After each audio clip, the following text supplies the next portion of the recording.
Ali karamallahu wajhah, sesungguhnya Nabi Muhammad di akhir hayat beliau, pada detik-detik terakhir nafas beliau, aku melihat beliau menggerakkan bibirnya dengan 2 kali gerakan.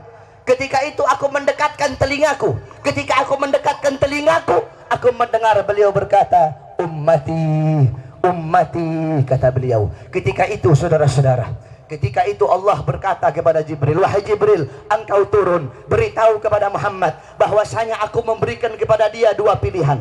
Apakah dia akan memilihku atau dia memilih dunia? Kalau dia memilih dunia, akan aku panjangkan umurnya. Kalau dia memilihku, katakan kepadanya akan datang kematiannya pada hari ini. Datang Jibril membawa pesan tersebut, kemudian disampaikan kepada Nabi. Kata Nabi, wahai Jibril, sampaikan kepada Allah bahwasanya aku lebih memilih Allah subhanahu wa ta'ala. Kehidupan yang sebenarnya bagiku bukan dunia. Kehidupan yang sebenarnya bagiku ketika ruhku berpindah berjumpa kepada Allah subhanahu wa ta'ala. Akhirnya saudara-saudara, datang Israel untuk mencabut nyawa Nabi Muhammad SAW. Ketika itu Nabi Muhammad SAW terbaring di rumah Sayyidatuna Aisyah di atas kasurnya. Ketika itu datang Israel pun izin untuk mencabut nyawa Nabi Muhammad.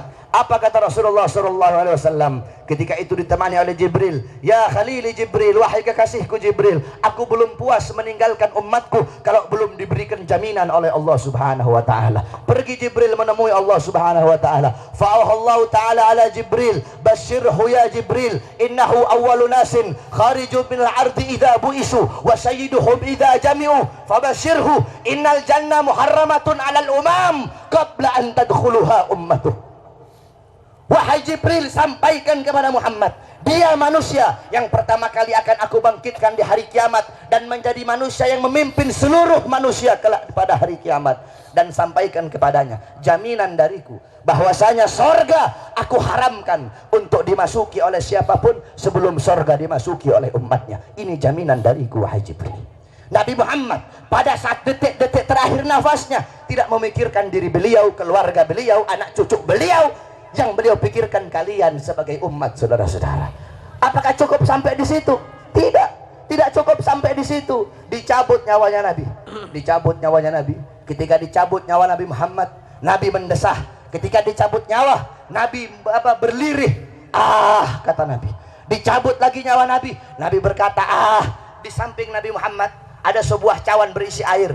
Beliau letakkan tangan kanan beliau, beliau usapkan keringat, peluh-peluh keringat-keringat yang keluar di wajah beliau. Beliau berkata, ya Khalil ya Israel, wahai kekasihku Israel, apakah seperti ini rasa sakit dicabut nyawa wahai Israel? Saudara-saudara, Nabi Muhammad yang sholat sampai kakinya bengkak, Nabi Muhammad yang sholat sampai kakinya keluar nanah, merasakan sakit ketika dicabut nyawa. Bagaimana dengan orang-orang yang lalai dari sholatnya, saudara-saudara? Nabi Muhammad, manusia yang paling mulia, khairul khalqillah, khairul wafa wa bahrus safa, merasakan sakit ketika dicabut nyawa. Bagaimana dengan para pendosa? Bagaimana dengan orang-orang yang durhaka kepada Allah subhanahu wa ta'ala?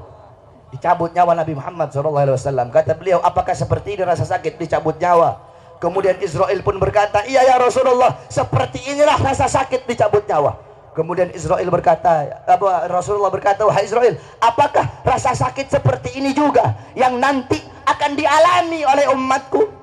Apa kata Israel? Iya ya Rasulullah, rasa sakit seperti inilah yang nanti akan dialami oleh umatmu. Mendengar itu Nabi Muhammad menangis. Itu tangisan terakhir Nabi Muhammad. Itu tangisan air matanya Nabi yang terakhir sebelum beliau wafat. Beliau mengangkat tangan, doa terakhirnya Nabi, harapan terakhirnya Nabi, doa yang menutupi kepergian Nabi Muhammad, doa yang menutupi wafatnya Nabi Muhammad. Beliau mengangkat tangan, mengadahkan tangan kepada Allah subhanahu wa ta'ala. Allahumma khaffif ala ummati fi sakratil maut. Ya Allah, ringankanlah. Ya Allah, permudahkanlah sakratul maut umatku. Ya Allah, ya Allah, aku nabi mereka, aku pemimpin mereka, aku penanggung jawab mereka. berikan seluruh rasa sakit sakratul maut mereka kepada aku ya Allah. Biar aku menanggung rasa sakit sakratul maut umatku ya Allah. Umatku tidak akan kuat, umatku tidak akan mampu ya Allah. Biar aku menanggung seluruh sakratul maut mereka. Berikan rasa sakit sakratul maut mereka kepada aku ya Allah. Di mana kalian untuk Nabi Muhammad? Apa yang telah kalian lakukan untuk Nabi Muhammad SAW? Sudahkah kalian menyenangkan hatinya Nabi? Sudahkah kalian mengorbankan jiwa, nyawa, darah, harta kalian untuk Nabi Muhammad SAW?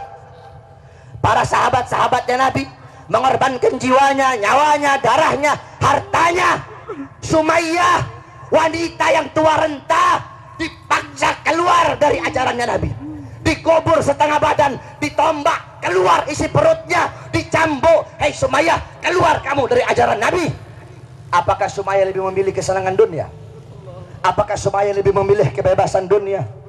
Sumayyah lebih memilih mati daripada harus meninggalkan ajaran Nabi Muhammad. Allahu Akbar. Bilal ibn Rabah dikasih batu yang besar, dicambuk, dipaksa keluar, dipaksa meninggalkan Nabi, meninggalkan syariat Nabi, meninggalkan Al-Qur'annya Nabi. Apakah Bilal lebih memilih kesenangan dunia? Apakah Bilal lebih memilih kebebasan dunia? Apa kata Bilal? Walaupun tubuhku dipotong-potong menjadi bagian-bagian yang kecil untuk menghentikan kecintaanku kepada Nabi, dengan dipotong-potong tidak akan berhenti kecintaanku, malah dengan dipotong-potong hanya akan menambahkan kecintaanku kepada baginda Nabi besar. Allahu Akbar. Setelah Nabi Muhammad SAW wafat, para sahabat itu tidak ada gairah hidup, saudara-saudara.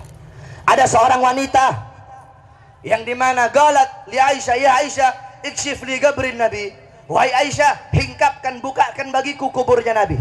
Dibuka kuburnya Nabi, masuk ini perempuan di depan kuburnya Nabi. Fabakat hatta matat.